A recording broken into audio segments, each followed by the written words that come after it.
পরম দয়াল শ্রী শ্রী অনুকূল ঠাকুরের রাতুল রাঙা চরণে জানাই শতকোটি দণ্ডবত প্রণাম। জয় গুরু সকল ইষ্টপ্রাণ দাদা ও মায়েরা।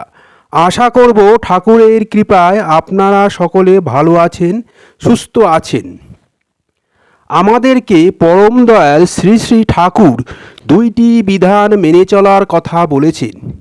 এই দুইটি বিধান যথাযথভাবে মেনে চললে আমাদের দারিদ্রতা দূর হবে, আর সাথে সকল প্রকার আপদ বিপদ, গ্রহদোষ, বাস্তুদোষ সব কেটে যাবে। আমরা যখন কোনো বিপদে পড়ি তখন অন্যের কথা শুনে অনেক রকম কাজ করি, যাতে সহজেই সেই সকল বিপদ থেকে বেরিয়ে আসতে পারি। এর জন্য অনেক সময় আমাদের অনেক অর্থ খরচ করতে হয়, কিন্তু আমরা যদি ঠাকুরের দুইটি বিধান মেনে চলি তাহলে কিন্তু বিনা খরচে সকল সমস্যা থেকে সহজে নিস্তার পেয়ে যাব।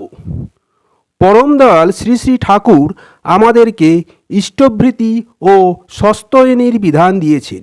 ইষ্টভৃতি কী এবং স্বস্ত্যয়নী ব্রত কিভাবে পালন করতে হয় এবং এটি পালনের মধ্যে দিয়ে কি কি ফল লাভ করা যায়, সেগুলো যদি আমরা একবার জেনে নিই তাহলে কিন্তু আমরা নিজেরাই এইগুলো যথাযথভাবে পালন করতে পারব।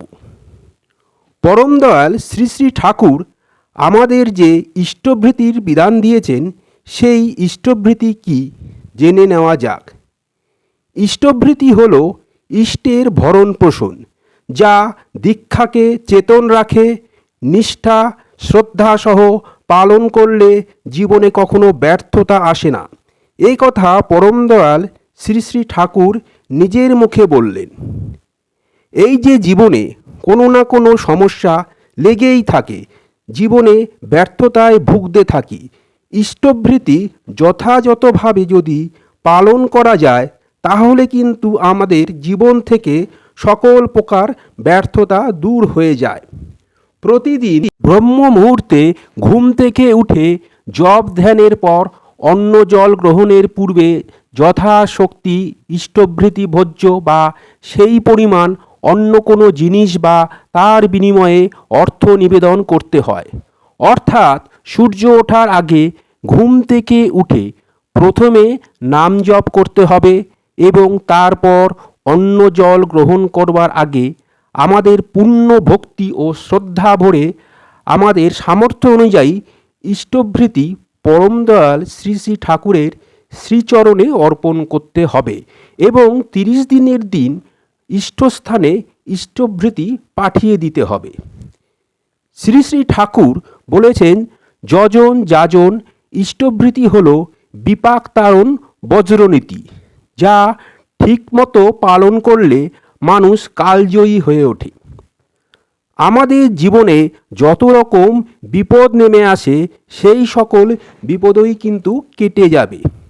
এগুলোকে পরম দয়াল শ্রী শ্রী ঠাকুর বজ্রনীতি বলেছেন এবং এর ফলে মানুষ কালজয়ী হয়ে ওঠেন। সেটি কিন্তু পরম দয়াল শ্রী শ্রী ঠাকুর নিজের মুখে বলেছেন। তাই পরম দয়াল শ্রী শ্রী ঠাকুর বাণী দিলেন, ধর্মকর্ম যতই করিস ইষ্টভৃতি ফেলে, সবই জানিস হলো ব্যর্থ ওরে আর্য ছেলে। যতই আসুক আপদ বিপদ, যেমনই হোক প্রাণ, ইষ্টভৃতি আনেই আনে সবার পরিত্রাণ। ঠাকুর আরও বাণী দিলেন, জীবন যদি যায় রে তোর, ইষ্টভৃতি ছাড়িস না, ধর্ম অর্থ কাম মোক্ষের ওই নিশানা ভুলিস না। যজন যাজন ইষ্টভৃতি না করলে তুই কিছুই নোস। ইষ্টভৃতি ধান্দায় যদি মাথায় মজুত রইল না, যজন যাজন ইষ্টভৃতি স্বস্ত্যয়নী প্রথম দাব, ও না করলে স্বস্ত্যয়নী হয়ই জানিস অপলাভ। ইষ্টভৃতি স্বস্ত্যয়নী সহজ হয়নি যার, ক্ষীণ সন্দেহী সে মানুষ ব্যর্থতায় চুরমার। দারিদ্র ব্যাধি করতে জেনে দূর, স্বস্ত্যয়নী অস্ত্র, জাতির আঘাত আপন বনে এটিই মহাশস্ত্র। সস্তয়নী কিভাবে মানুষের জীবনে মুক্তি আনে? আগে সস্তয়নী কি সেটা একটু জেনে নেওয়া যাক। সস্তয়নী কথার উৎপত্তি সুযোগ অস্তি যোগ অয়ন। সু কথার মানে হলো সুন্দর, অস্তি মানে আমার দেহ, আর অয়ন মানে হলো পথ। তাহলে বিষয়টা হলো আমাদের দেহটাকে সুন্দর পথে চালনার জন্য যে উপায় সেটাই হলো সস্তয়নী, অর্থাৎ উত্তম রূপে বেঁচে থাকার পথ। যজন যাজন ইষ্টভৃতির মধ্যে দিয়ে মানুষ যেমন নিজের অস্তিত্বকে টিকিয়ে রাখতে সক্ষম হয়, সেই রকম দ্রুত উন্নতির জন্য মানুষের শত স্বেচ্ছায় সস্তয়নী ব্রত গ্রহণ করা একান্ত প্রয়োজন। এবার আসুন জেনে নিই সস্তয়নী ব্রত সম্পর্কে পরম দয়াল শ্রী শ্রী ঠাকুর কি বলছেন। নিষ্ঠা তৎপরতা নিয়ে দৈনন্দিন জীবনে প্রথম আহুতি হল ইষ্টভৃতি, আর ওই নিষ্ঠায় আকুত তৎপরতায় স্বস্তির পথে চলাই হচ্ছে সস্তয়নী। সস্তয়নীর মানে হলো ভালো থাকার পথে চলা। ইষ্টভৃতি যা আর্যপন্থী বা ধর্মপন্থী প্রত্যেকের অবশ্যই করণীয়, আর সস্তয়নী ব্রত যারা গ্রহণ করেন তাদের পক্ষেও তা আজীবন অবশ্যই পালনীয়। সম্যক নীতিবিধি সহ বিশেষ সদাচার পরায়ণ হয়ে সুনিষ্ঠ সন্দীপনায় সাংসারিক কর্মে নিয়োজিত হবার পূর্বেই এই অর্ঘ্য নিবেদন মানুষের জীবনকে উচ্ছল করে তুলে থাকে। এই সস্তয়নী ব্রত সার্থক হয় তখন যখন আমরা সস্তয়নীর 5টা নীতি সঠিকভাবে পালন করি। এবার দেখা যাক সস্তয়নী সম্পর্কে ঠাকুর অনুশ্রুতির প্রথম খণ্ডে কি বলছেন।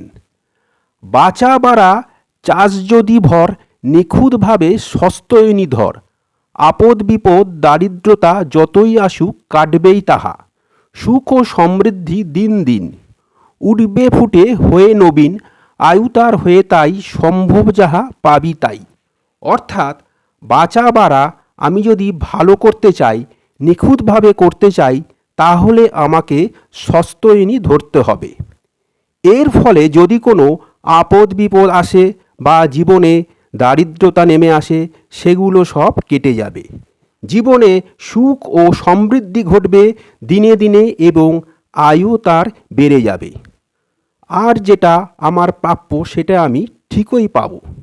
এবার আসা যাক ঠাকুরের যে 5টা নীতি আছে সেগুলো ঠাকুর তার বাণীর মধ্যে দিয়ে কি বললেন। শ্রী বিগ্রহের মন্দির ভেবে শরীরটাকে সুস্থ ও সহনপটু করে তুলতে হবে। সৎ চিন্তাগুলিকে গৃহীত ক্রমে কাজে মুক্ত করে তুলতে হবে। পবিত্রের ঝোঁকগুলিকে ইষ্ট স্বার্থ প্রতিষ্ঠার দিকে মোড় ফিরিয়ে দিতে হবে। পাড়াপড়শির বাঁচা বাড়াকে নিজেরই স্বার্থ মেনে যাজন সেবায় তাকে পুষ্ট করে তুলতে হবে। নিজের অর্জন পটুতাকে বাড়িয়ে নিত্য যথাশক্তি ইষ্টার্ঘ্য নিবেদন করে চলতে হবে।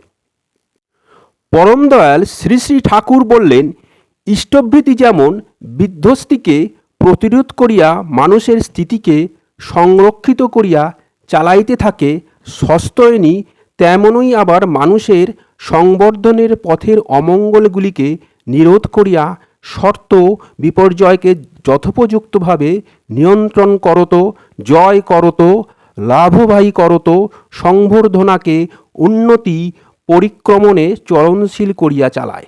অর্থাৎ ইষ্টভৃতি যেমন আমাদের বিধ্বস্তিকে প্রতিরোধ করে মানুষের স্থিতিকে সংরক্ষিত করে চালাতে পারে, ঠিক তেমনভাবে সস্তয়নী আমাদের জীবনে আসা সকল প্রকার অমঙ্গলকে দূর করে দেয়, আমাদের জীবনের শত বিপর্যয়কে দূর করে দেয়।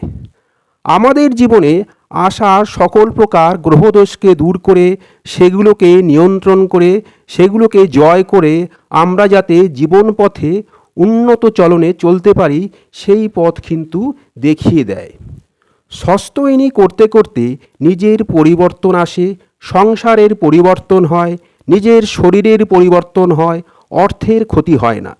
এইভাবেই কিন্তু সস্তৈনী ব্রত আমাদের জীবনে মুক্তি আনে। আজকের ভিডিওটা এখানেই শেষ করলাম।